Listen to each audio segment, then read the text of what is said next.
بسم الله الرحمن الرحيم الرحمن পরম দয়ালু আল্লাহ علم القرآن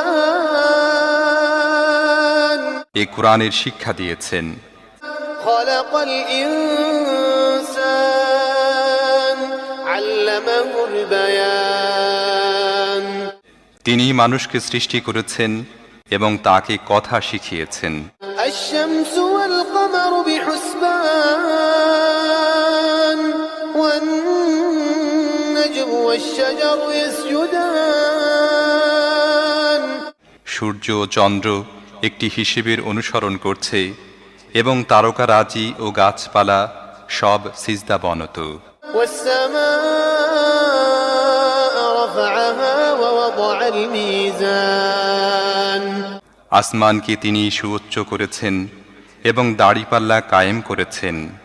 ألا تطغوا في الميزان وأقيموا الوزن بالقسط ولا تخسروا الميزان এর দাবি হলো, তোমরা দাড়িপাল্লায় বিশৃঙ্খলা সৃষ্টি করো না, ইনসাফের সাথে সঠিকভাবে ওজন করো এবং ওজনে কম দিও না।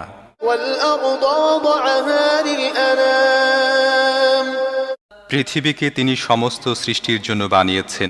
فيها فاكهة والنخل ذات الأكمام এখানে সব ধরনের সুস্বাদু ফল প্রচুর পরিমাণে আছে। খেজুর গাছ আছে যার ফল পাতলা আবরণে ঢাকা। والحب ذو العصف والريحان فبأي آلاء ربكما تكذبان নানা রকমের শস্য আছে যার মধ্যে আছে দানা ও ভুসি উভয়ই। অতএব হে জিন ও মানব জাতি, তোমরা তোমাদের রবের কোন কোন নিয়ামতকে অস্বীকার করবে?